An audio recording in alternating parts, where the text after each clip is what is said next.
नमस्कार दोस्तों। आज हम आपके लिए एक बार फिर से नई कहानी लेकर आए हैं।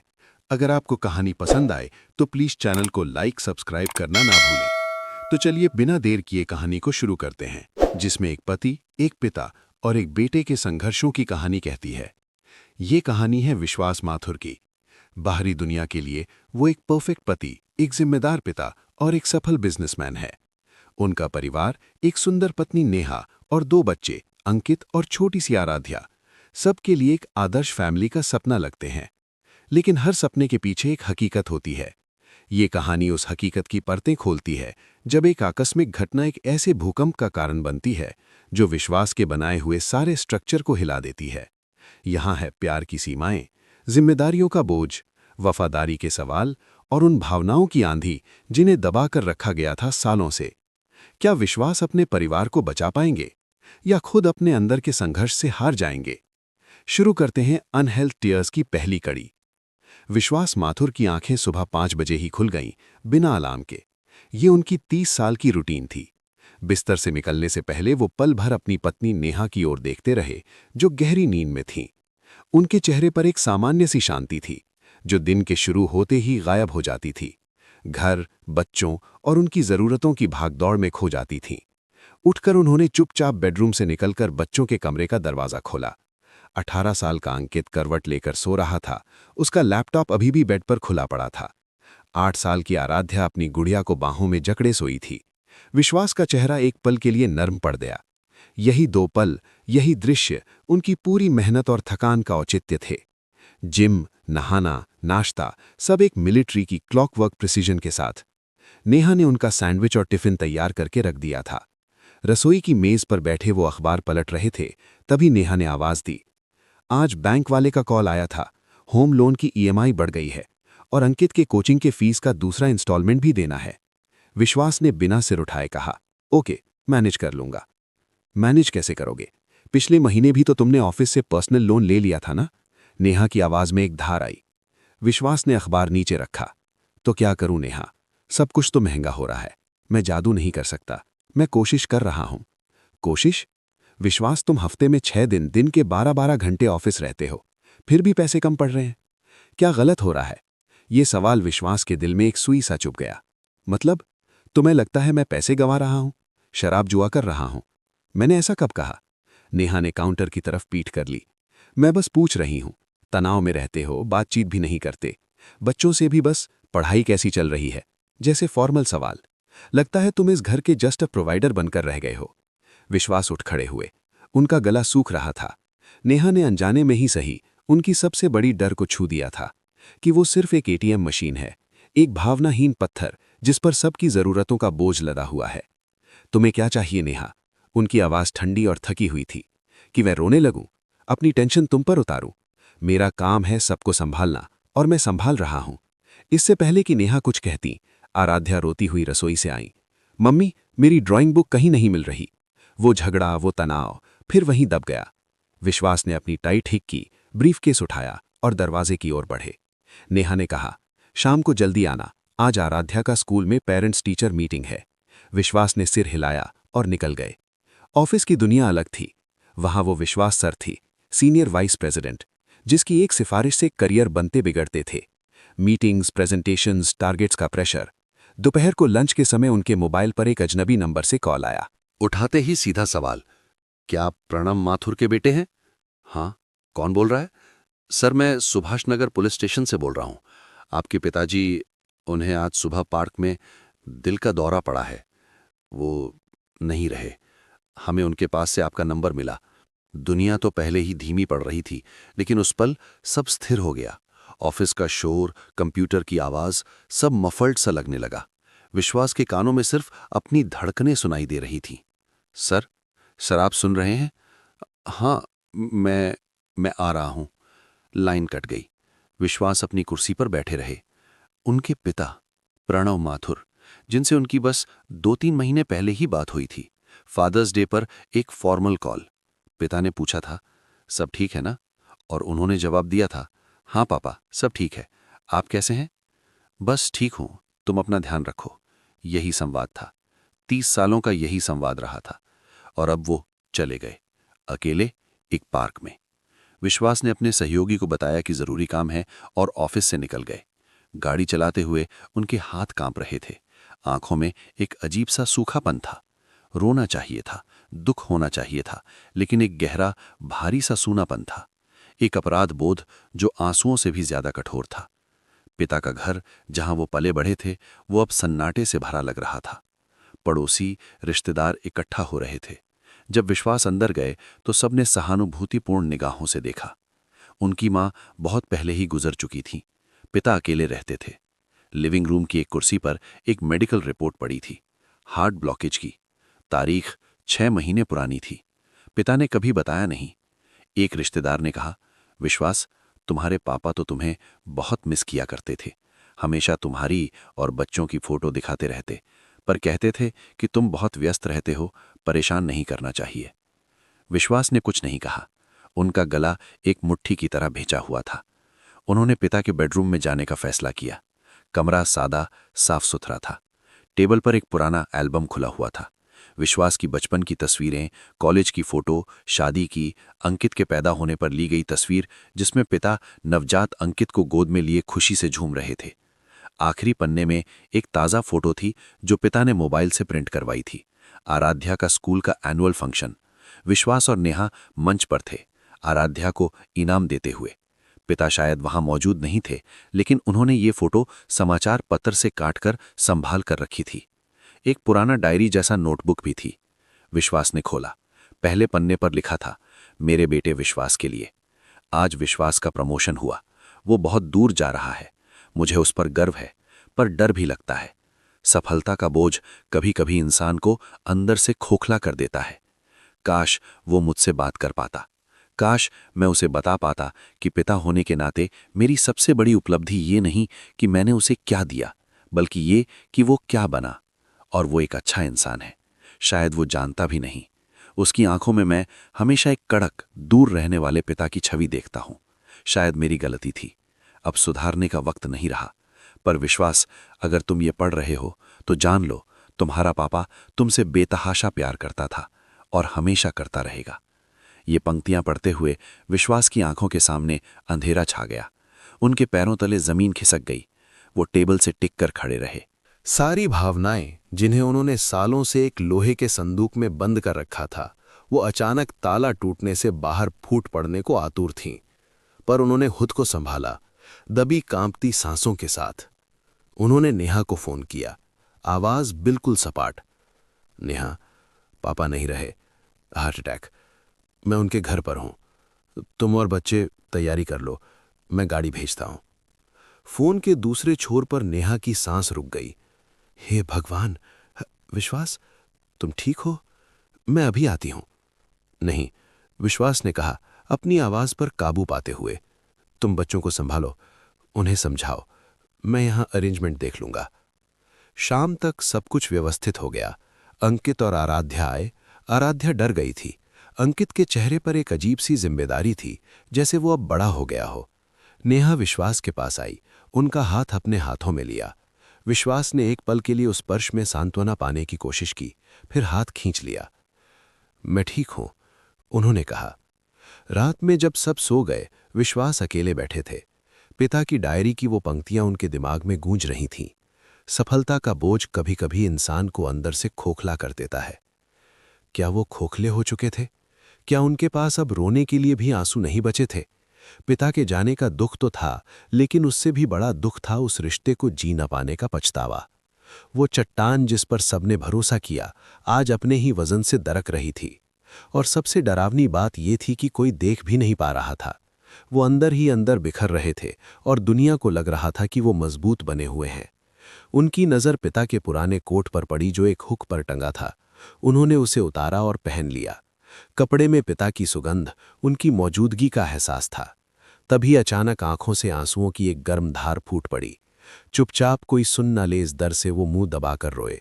पहली बार इतने सालों में। पिता के कोट की बाहों में चेहरा दबाए वो बिलख उठे। दर्द, पछतावा, थकान, सब एक साथ बाहर आ रहा था। पर ये रुलाई भी अकेलेपन की थी। उन्होंने नेहा को जगाया नहीं, न बच्चों को। वो अब भी वही प्रोवाइडर थे जिसका दुख दिखाना उसकी ड्यूटी नहीं थी। सुबह होने वाली थी और उस सुबह के साथ अंतिम संस्कार की जिम्मेदारियां आने वाली थीं। विश्वास ने आंसू पोंछे, कोट वापस टांग दिया और खुद को समेटा। बाहर निकलकर वो फिर वही विश्वास माथुर बन गए जिसे सब जानते थे, लेकिन अंदर का विश्वास टूट चुका था और उस टूटन का पहला खंडार अब सामने आने को तैयार था। पिता के अंतिम संस्कार के बाद का हफ्ता विश्वास के लिए एक सुन्न कर देने वाली रूटीन की तरह बीता। वो ऑफिस गए, मीटिंग्स लीं, फैसले लिए, लेकिन नेहा और बच्चों की नज़रों में वो एक जीवित भूत की तरह थे। आंखें खोखलीं, बातचीत मशीनी। वो मौजूद तो थे, पर उनकी मौजूदगी सिर्फ एक शारीरिक आवरण थी। भीतर से वो कहीं और, शायद अपने पिता की डायरी के उन शब्दों के बीच फंसे हुए थे। एक शाम रात के खाने की मेज पर सन्नाटा चबाया जा रहा था, सिर्फ चम्मच कांटे की आवाजें। आराध्या ने हिम्मत करके पूछा, पापा, दादाजी अब स्वर्ग में होंगे ना? विश्वास ने अपनी प्लेट में देखते हुए सिर हिलाया। हाँ बेटा। तुम उनके पास क्यों नहीं जाते थे पापा? वो तुम्हारा इंतजार करते थे। आराध्या की मासूम आवाज ने हवा में एक तीर छोड़ दिया। आराध्या, नेहा ने डांटा। नहीं नेहा, उसे बोलने दो। विश्वास ने आवाज उठाई, लेकिन उसमें गुस्सा नहीं, एक थकी हुई शांति थी। उन्होंने आराध्या की तरफ देखा। तुम्हें कैसे पता कि वो मेरा इंतजार करते थे? क्योंकि दादाजी मुझे हफ्ते में एक बार फोन करते थे। वो पूछते थे कि पापा कैसे हैं, क्या वो बहुत थके रहते हैं? मैं कहती थी हाँ, तो वो चुप हो जाते थे। एक बार उन्होंने कहा था, तुम्हारे पापा बहुत मजबूत हैं, पर कभी कभी मजबूती भी एक तरह का जख्म होती है बेटा। अंकित, जो चुपचाप सुन रहा था, बोल पड़ा, सच कहूं पापा, दादाजी ने मुझे भी कॉल किया था पिछले महीने। वो मेरी काउंसलिंग के बारे में पूछ रहे थे कि मैं इंजीनियरिंग क्यों करना चाहता हूं। मैंने कहा क्योंकि आप चाहते हैं। तो उन्होंने कहा था, अंकित, कभी कभी पिता की खामोशी ही उनकी गलती होती है। तुम वही करो जो तुम्हारा दिल कहे। मैंने तुम्हारे पापा से शायद ये कहना भुला दिया। मेज पर सन्नाटा और गहरा गया। विश्वास की सांसें भारी हो रही थीं। उनके अपने बच्चों के साथ उनके पिता का रिश्ता उनसे ज्यादा गहरा और खुला था, और उन्हें इसका पता तक नहीं था। नेहा ने धीरे से कहा, विश्वास, तुम्हारे पापा ने मुझे भी कभी कभी फोन किया था, तुम्हारी चिंता में। वो कहते थे, बेटा, विश्वास को संभालना, वो अंदर से बहुत नाजुक है, बस दिखाता नहीं। मैंने हमेशा सोचा, तुम्हें संभालने की क्यों जरूरत है? तुम तो हम सबको संभालते हो। ये वो पल था जब विश्वास की चट्टानी दीवार में एक गहरी दरार आई। उनकी आवाज भारी थी। तो पूरा परिवार मेरे पिता से मेरे बारे में बातें करता रहा, मगर मुझसे कोई क्यों नहीं बोला? तुम सबको पता था कि वो अकेले हैं, बीमार हैं और मुझसे बात करना चाहते हैं, मगर तुम में से किसी ने मुझे एक बार जोर से क्यों नहीं कहा कि विश्वास, जाओ उनसे मिलो? क्यों? क्योंकि मैं मजबूत था? क्योंकि मैं व्यस्त था? उनकी आवाज बढ़ रही थी, आंखें लाल हो रही थी। मैंने पूरी जिंदगी यही सीखा कि एक मर्द, एक पिता, एक बेटा होने का मतलब है चुप रहो, सहो और सबको सहारा दो। और आज पता चलता है कि मेरी यही चुप्पी मेरे अपने पिता को मेरे सबसे करीब आने से रोकती रही। और तुम सब इस साजिश में उनके साथ थे। साजिश? नेहा उठ खड़ी हुई, उसकी आंखों में आंसू थे। विश्वास, ये साजिश नहीं, प्यार था। तुम्हारे पिता नहीं चाहते थे कि तुम पर बोझ बने। हम नहीं चाहते थे कि तुम और तनाव लो। हम सब ने सोचा हम तुम्हारी मदद कर रहे हैं, तुम्हारी इस मजबूती को बचा रहे हैं, पर शायद हम गलत थे। शायद तुम्हारी ये मजबूती ही सबसे बड़ी कमजोरी है। तो अब मैं ही गलत हूं? विश्वास का स्वर चीख में बदल गया। मैं गलत हूं कि मैंने रात दिन एक करके इस घर को चलाया। मैं गलत हूं कि मैंने अपनी हर ख्वाहिश, हर दर्द को दबाकर तुम सबकी जरूरतों को आगे रखा। मेरे पिता अकेले मर गए और तुम कहती हो कि ये मेरी मजबूती की कीमत है। ये कीमत नहीं नेहा, ये सजा है, और मैं इस सजा के लिए तैयार नहीं था। उन्होंने मेज पर मुट्ठी पटकी, प्लेटें खनकी। आराध्या डर कर रोने लगी। अंकित उसे लेकर अंदर चला गया। नेहा और विश्वास सामने खड़े थे, एक दूसरे और अपने दर्द से घिरे हुए। नेहा के गुस्से में दर्द था। तुम समझते ही नहीं विश्वास, हम तुम्हारी इस कुर्बानी के पीछे थक चुके हैं। हम एक पति चाहते थे, एक पिता चाहते थे, न कि एक शहीद जो हमसे बात करे, जो हमारे साथ रो भी ले। तुम्हारे पापा ने तो कोशिश की, उन्होंने हमसे संपर्क बनाया, लेकिन तुम तो अपने ही बनाए किले में कैद हो, और अब उस किले की चाबी भी तुमने फेंक दी है। क्योंकि इस किले के बिना मैं टूट जाऊंगा नेहा, विश्वास चिल्लाए। आंसू अब अनियंत्रित होकर बह रहे थे। तुम देखना नहीं चाहती कि मैं कितना टूटा हुआ हूं, क्योंकि अगर मैं टूट गया तो फिर तुम सबको कौन संभालेगा? मेरे पापा की तरह मैं भी अकेले मर जाऊंगा, और तब तुम्हें पता चलेगा कि ये आदमी दरअसल कितना खोखला था। ये कहते हुए विश्वास ने अपने चारों ओर देखा, जैसे वो इस घर में, इस जिंदगी में फंसा हुआ महसूस कर रहा हो। मुझे यहां सांस लेने में दिक्कत हो रही है। वो बिना कुछ लिए बस अपने वॉलेट और कार की चाबियां उठाकर दरवाजे की ओर बढ़े। विश्वास, रुको, कहां जा रहे हो? नेहा दौड़ी। मुझे नहीं पता, उन्होंने मुड़कर कहा। बस दूर, मुझे अकेले रहने दो, मुझे सोचने दो कि आखिर ये सब क्यों हुआ। मैं तुम्हारे लिए, बच्चों के लिए खतरा बनना नहीं चाहता। खतरा? तुम हमारे पति हो, पिता हो, तुम्हारा दर्द हमारा भी दर्द है। पर तुमने कभी उसे बांटने नहीं दिया नेहा, और मैं कभी बांट नहीं पाया। आज पहली बार मैंने कोशिश की तो यह तूफान खड़ा हो गया। मुझे जाने दो। और वो निकल गए। दरवाजा बंद हुआ। उसकी आवाज ने पूरे घर को झकझोर दिया। नेहा दरवाजे के सहारे फिसल कर बैठ गईं, रोते हुए। अंकित बाहर आया और उसने अपनी मां को संभाला। 8 साल की आराध्या समझ चुकी थी कि उसका मजबूत पापा असल में सबसे ज्यादा दर्द में था। विश्वास गाड़ी में बैठे, हाथ कांप रहे थे। उन्होंने कहीं जाने का कोई प्लान नहीं बनाया था, बस भागना चाहते थे, अपने आप से, अपनी जिम्मेदारियों से, अपने दर्द से। उन्होंने गाड़ी स्टार्ट की और शहर के बाहर की ओर निकल पड़े। रास्ते में पिता की डायरी की वो पंक्तियां फिर याद आईं। सफलता का बोझ, क्या सिर्फ सफलता का ही नहीं, प्यार का, जिम्मेदारी का, एक आदर्श बनने का बोझ भी इंसान को खोखला कर देता है। वो एक ऐसे रिजॉर्ट में पहुंचे जो कभी उनकी हनीमून डेस्टिनेशन थी। अब वो सूनापन और सन्नाटे से भरा हुआ था। रिसेप्शन पर उन्होंने चेक इन किया। क्लर्क ने पूछा, सिंगल ऑक्यूपेंसी सर? विश्वास ने एक पल ठहर कर कहा, हाँ, सिंगल। कमरा बड़ा और खाली लग रहा था। 30 साल बाद वो फिर अकेले थे, बिना नेहा के, बिना बच्चों के। उन्होंने अपना फोन स्विच ऑफ कर दिया। दुनिया से और शायद खुद से भी कट जाना चाहते थे। अगले 3 दिन विश्वास के लिए एक उधेड़-बुन थे। वो पूरा दिन बालकनी में बैठे रहते, पहाड़ों को देखते, या फिर बिस्तर पर पड़े छत को घूरते रहते। भूख प्यास का एहसास नहीं होता। उनके दिमाग में बस एक लूप चल रहा था। पिता की लाश, नेहा के आंसू, अंकित का आक्रोश, आराध्या का डर और अपनी उस चीख की गूंज जो सालों से दबी हुई थी। तीसरी रात उन्होंने होटल के बार में जाने का फैसला किया। शायद शराब कुछ सुन कर दे। बार खाली था। बारटेंडर एक बुजुर्ग व्यक्ति था। विश्वास ने विस्की मांगी। कठिन दिन चल रहे हैं साहब? बारटेंडर ने पूछा गिलास सरकाते हुए। विश्वास ने सिर हिलाया। आप कैसे कह सकते हैं? ऐसे आंखें बहुत कम देखी हैं। वो जो रोना चाहती हैं पर रो नहीं पाती, या शायद रो चुकी हैं और अब खाली हैं। विश्वास ने एक घूंट लिया। शराब गले में जलन पैदा करती हुई उतरी। मैंने अपना परिवार छोड़ दिया है। छोड़ा नहीं साहब, भागे हैं। फर्क है। फर्क? छोड़ने वाला जानता है कि वो क्यों जा रहा है। भागने वाला बस यहां से दूर जाना चाहता है, चाहे वो कहीं भी हो। विश्वास चुप रहा। बारटेंडर ने खुद ही आगे कहा, मेरे बेटे ने भी ऐसा ही किया था 5 साल पहले। वो भी आप जैसा सफल इंसान था। एक दिन ऑफिस से लौटा और चला गया। 3 महीने बाद पुलिस ने उसे एक दूसरे शहर में ढूंढा, नशे में डूबा हुआ। उसने कहा, पापा, मैं सिर्फ थक गया था, सबकी उम्मीदों का बोझ उठाते उठाते। और फिर? विश्वास ने धीरे से पूछा। और फिर वो वापस आया, धीरे धीरे ठीक हुआ। आज वो एक छोटी सी बुकशॉप चलाता है, खुश है। कभी कभी हार मान लेना भी जीत होती है साहब। अपने आप से हार, ताकि दूसरों के लिए जीत सको। विश्वास ने गिलास खाली किया। उस रात कमरे में लौटकर उन्होंने महीनों बाद पहली बार अपनी डायरी निकाली। एक खाली पन्ने पर लिखने लगे, आज मैंने समझा, मेरा दर्द सिर्फ मेरा नहीं था, ये मेरे पिता का भी दर्द था, जो मुझसे कह नहीं पाए। ये नेहा का दर्द है, जो मेरे पास के इंसान को खोज रही है। ये अंकित और आराध्या का दर्द है, जो एक सच्चे पिता की तलाश में है। मैंने सोचा मजबूती चुप रहने में है, शायद मजबूती अपनी कमजोरी कबूल करने में है। मैं थक गया हूं, मैं हार मानता हूं, मैं अकेला नहीं रहना चाहता। अगली सुबह उन्होंने फोन ऑन किया।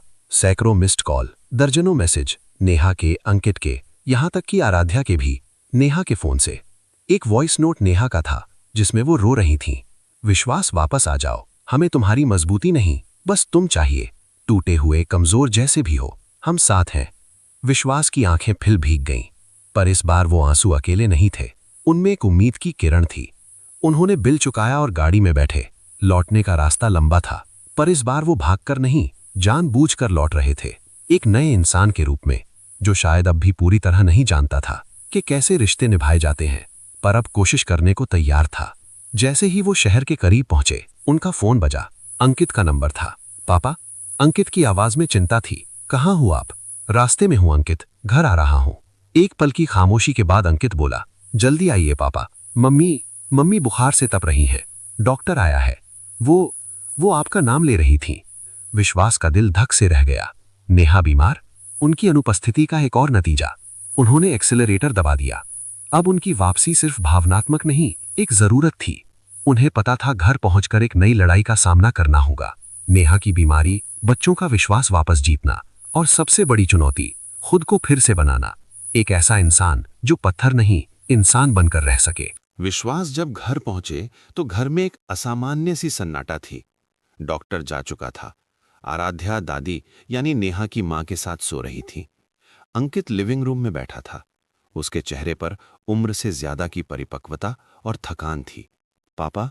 अंकित उठकर खड़ा हो गया, राहत और एक हल्के आक्रोश के मिश्रण वाली नजर से देखते हुए। तुम्हारी मम्मी? विश्वास ने सीधे सवाल किया, अपना बैग फर्श पर रखते हुए। बुखार कम है अब, पर डॉक्टर ने कहा है ये स्ट्रेस और एग्जॉशन है। वो 3 दिन से ठीक से सोई नहीं है, खाई नहीं है। अंकित की आवाज में एक तीखापन था। आपके जाने के बाद से? विश्वास ने सिर झुकाया। उनका दिल भारी था। मैं अंदर जाकर देखता हूं। नेहा का कमरा धीमी लाइट से जगमगा रहा था। वो बिस्तर पर लेटी थी, आंखें बंद, पर नींद में नहीं लग रही थी। उनका चेहरा पीला पड़ा था। विश्वास धीरे से बिस्तर के किनारे बैठे। उनकी मौजूदगी से नेहा की पलकें फड़की, आंखें खुली। एक पल के लिए दोनों एक दूसरे को देखते रहे, बिना किसी गुस्से या आरोप के। सिर्फ दो टूटे हुए लोग, जो एक दूसरे की वजह से और खुद की वजह से टूटे थे। मैं आ गया, विश्वास ने फुसफुसाया। नेहा की आंखों में पानी आ गया। उन्होंने होंठ हिलाए। मैंने सोचा तुम वापस नहीं आओगे। मेरे पास जाने को और कहां था नेहा? यही तो मेरी गलती थी ना, कि मैंने सोचा इस घर के बाहर भी मेरा कोई ठिकाना हो सकता है। तुम्हारी गलती नहीं थी नेहा, नेहा ने धीरे से कहा, आंसू गालों पर बहते हुए। हम सबकी गलती थी। हमने तुम्हें इंसान होने नहीं दिया। हमने तुम्हें सुपर हीरो बनने पर मजबूर किया। माफ करना विश्वास। नहीं, माफ करना तो मुझे मांगना चाहिए। मैंने तुम्हें अपने दर्द में शामिल नहीं किया। मैंने तुमसे वो प्यार छीन लिया जो तुम मुझे दे सकती थी। मुझे कमजोर देखकर भी मुझसे प्यार करना। ये पहली बार था जब विश्वास ने इतनी साफ गोई से, बिना किसी डिफेंसिवनेस के, अपनी भावनाएं व्यक्त की। नेहा ने उनका हाथ पकड़ लिया। वो हाथ जो हमेशा मजबूत और स्थिर लगता था, आज कांप रहा था। अब क्या होगा विश्वास? नेहा ने पूछा। अब मैं सीखूंगा, धीरे धीरे। मैं शायद अब भी वो पुराना विश्वास नहीं बन पाऊंगा जो तुम्हें चाहिए होगा। हमें वही चाहिए जो तुम हो, बस हमसे दूर मत रहना, अपने अंदर मत घुस जाना। उस रात विश्वास ने नेहा के पास ही सोफे पर सोने का फैसला किया। उन्होंने खुद खाना बनाने की कोशिश की, अंकित की मदद से। रसोई में अव्यवस्थित थे, पर कोशिश कर रहे थे। आराध्या जब उठी और पापा को किचन में देखा तो वो दौड़कर उनसे लिपट गईं, बिना एक शब्द कहे। उस चिपकाव में सब कुछ था, डर, याद और माफी। अगले कुछ दिन विश्वास ने ऑफिस से छुट्टी ले ली। उनकी प्राथमिकताएं बदल चुकी थीं। पहला काम था नेहा को ठीक होने में मदद करना। दूसरा, बच्चों के साथ समय बिताना। तीसरा और सबसे कठिन, खुद से बात करना। एक शाम अंकित उनके पास आकर बैठा। पापा, मैं आपसे बात करना चाहता हूं। बोलो बेटा। मैं इंजीनियरिंग नहीं करना चाहता। मैं साइकोलॉजी पढ़ना चाहता हूं, काउंसलर बनना चाहता हूं। विश्वास ने एक गहरी सांस ली। पुराना विश्वास तुरंत कह उठता, ये कोई करियर नहीं है, सेटल्ड फील्ड है इंजीनियरिंग। पर नए विश्वास ने पूछा, क्यों? क्योंकि मैंने देखा है कि एक इंसान का दिमाग कैसे टूटता है, कैसे वो खुद को अभिव्यक्त नहीं कर पाता। मैं उनकी मदद करना चाहता हूं, खासकर उन पिताओं की जो अपने बच्चों से बात नहीं कर पाते, जैसे दादाजी, जैसे आप। ये सुनकर विश्वास की छाती में दरमाहट फैल गई, गर्व की और एक तरह की लज्जा की। तुम्हारे दादाजी ने तुम्हें सही कहा था अंकित। अपने दिल की सुनो। मैं तुम्हारे साथ हूं, चाहे जो भी करो। बस एक बात याद रखना, जो पिता तुम्हारे सामने है उससे बात करने में कभी हिचकना मत, क्योंकि अब मैं सीख रहा हूं कि कैसे सुनना है। अंकित की आंखें चमक उठी। पिता बेटे के बीच एक नया, अधिक ईमानदार रिश्ता बुनने की नींव पड़ चुकी थी। धीरे धीरे नेहा ठीक होने लगी। एक दिन जब वो बैठकर सब्जी काट रही थीं, विश्वास ने उनके पास आकर कहा, नेहा, मैंने एक फैसला लिया है। क्या? नेहा ने चाकू रोक दिया। मैं ऑफिस में अपनी पोस्ट बदलवा रहा हूं। कोर टीम से हटकर एक कंसल्टेंसी रोल लूंगा। कम वेतन पर कम घंटे, ज्यादा समय घर के लिए। नेहा हैरान रह गई। पर तुम्हारा करियर, तुम्हारी मेहनत? मेहनत अगर मुझे मेरे परिवार से दूर कर दे तो वो व्यर्थ है। और करियर करियर तो बनता बिगड़ता रहेगा, पर अगर अंकित की जिंदगी से मैं दूर रह गया, या आराध्या मुझे पहचान नहीं पाई, या तुम्हारे साथ मेरी ये जिंदगी सिर्फ गुजर गई, तो ये सफलता नहीं, सबसे बड़ी नाकामयाबी होगी। पापा ने मुझे ये सबक देकर जाना है। नेहा ने उनका हाथ थाम लिया। आंसू फिर से छलक पड़े, पर इस बार खुशी के। तुम्हें पता है विश्वास, आज तुम सचमुच मजबूत लग रहे हो, असली मजबूती। क्योंकि मैंने हार मान ली है, विश्वास मुस्कुराए। और ये ठीक है। सबसे बड़ी चुनौती आराध्या के सामने थी। वो अब भी कुछ डरी हुई थी, शायद पापा के फिर से गायब हो जाने के डर से। एक रात विश्वास उसके कमरे में गए। वो ड्राइंग बना रही थी। क्या बना रही हो? विश्वास ने पूछा, बिस्तर पर बैठकर। एक घर, हमारा घर। विश्वास ने देखा ड्राइंग में 5 लोग थे, मम्मी पापा, अंकित भैया, आराध्या और दादाजी। दादाजी को आकाश में बादलों पर बैठा हुआ बनाया था, मुस्कुराते हुए। दादाजी हमेशा हमारे साथ है ना पापा? आराध्या ने सीधी नजर से पूछा। विश्वास का गला भर आया। हाँ बेटा, हमेशा। और पापा भी अब हमेशा तुम्हारे साथ रहेंगे, वादा? Pinky promise. आराध्या ने अपनी छोटी सी उंगली बढ़ाई। विश्वास ने उसकी उंगली में अपनी उंगली डाली। Pinky promise. और फिर आराध्या ने वो सवाल पूछा जिसका जवाब विश्वास ढूंढ रहे थे। पापा, अगर तुम दुखी हो तो हमसे क्यों नहीं कहते? हम तुम्हारे साथ रो लेंगे। विश्वास ने उसे गले से लगा लिया। तुम सही कहती हो मेरी चंपा, अब से कहूंगा। और तुम भी मुझसे हर बात कहना, डरना नहीं। समय बीतने लगा। विश्वास ने अपनी नई जॉब ज्वाइन की। पहले दिन ऑफिस से घर आए तो नेहा ने देखा चेहरे पर वो थकान नहीं, एक शांत संतुष्टि थी। उन्होंने रात का खाना सबने मिलकर बनाया। टेबल पर बातचीत हुई, हंसी हुई। विश्वास ने ऑफिस की एक मजाकिया घटना सुनाई। ये पहली बार था। 1 महीने बाद विश्वास ने परिवार को एक सरप्राइज दिया। वो सबको लेकर अपने पिता के घर गए। अब वो घर खाली पड़ा था। विश्वास ने चाबी से दरवाजा खोला। हम यहाँ क्यों आए हैं? नेहा ने पूछा। इस घर को बेचने नहीं जा रहा, विश्वास ने कहा, सबको अंदर ले जाते हुए। इसे जिंदा रखने जा रहा हूं। उन्होंने लिविंग रूम में पिता की एक बड़ी तस्वीर लगाई जिसमें वो खिलखिलाकर हंस रहे थे। ये घर अब हमारे लिए एक रिट्रीट होगा। महीने में एक बार हम सब यहाँ आएंगे, बिना टीवी, बिना लैपटॉप के, बस बातें करेंगे, पापा की यादों को जिंदा रखेंगे और हम नई यादें बनाएंगे। अंकित मुस्कुराया। आराध्या खुशी से उछल पड़ी। नेहा की आंखों में एक नई चमक थी, उम्मीद की। उस दिन शाम को विश्वास अकेले बगीचे में बैठे थे, जहां उनके पिता का अंतिम समय बीता था। नेहा आई और उनके बगल में बैठ गईं। सोच रहा था विश्वास, नेहा ने कहा, पापा ने मुझे एक गहरा सबक दिया है। प्यार जताने में कभी देरी मत करो, अपने दर्द को छुपाने में कभी शान मत समझो। और परिवार सहारा लेने के लिए नहीं, बल्कि टूटकर गिरने के लिए होता है, क्योंकि वहीं तुम्हें सबसे कोमलता से उठाया जाएगा। नेहा ने उनका सिर अपने कंधे पर टिका लिया। हम सब सीख रहे हैं विश्वास, तुम अकेले नहीं हो। पता है नेहा, विश्वास ने कहा, आंखें बंद करके, आज मुझे लग रहा है कि पापा की मौत व्यर्थ नहीं गई। उसने हमें फिर से जोड़ दिया, एक नए बेहतर तरीके से। हाँ, नेहा ने कहा, और यही उनकी सबसे बड़ी विरासत है। घर लौटते समय कार में आराध्या ने पूछा, पापा, कल स्कूल में फादर्स डे सेलिब्रेशन है, आप आओगे ना? पुराने विश्वास के लिए ये एक कैलेंडर में नोट की जाने वाली एंगेजमेंट होती, जिसे वो शेड्यूल के हिसाब से अटेंड करते। नए विश्वास ने मुस्कुराकर कहा, बिल्कुल आऊंगा और तुम्हारे साथ डांस भी करूंगा, वादा। अगले दिन फादर्स डे सेलिब्रेशन में विश्वास मौजूद थे। जब आराध्या ने उन्हें स्टेज पर बुलाया तो वो गए, और जब आराध्या ने कहा, मेरे पापा दुनिया के सबसे मजबूत पापा हैं, क्योंकि वो अब रो भी लेते हैं और हंस भी देते हैं, तो विश्वास की आंखें नम हो गईं। उन्होंने बिना शर्माए सबके सामने आराध्या को गले लगा लिया और उसके गाल पर एक किस दिया। उस शाम घर लौटकर विश्वास ने पिता की डायरी का वो पन्ना फिर निकाला। उसके नीचे उन्होंने लिखा, प्यारे पापा, आज मैंने समझा कि तुमने जो लिखा था, तुम एक अच्छे इंसान हो।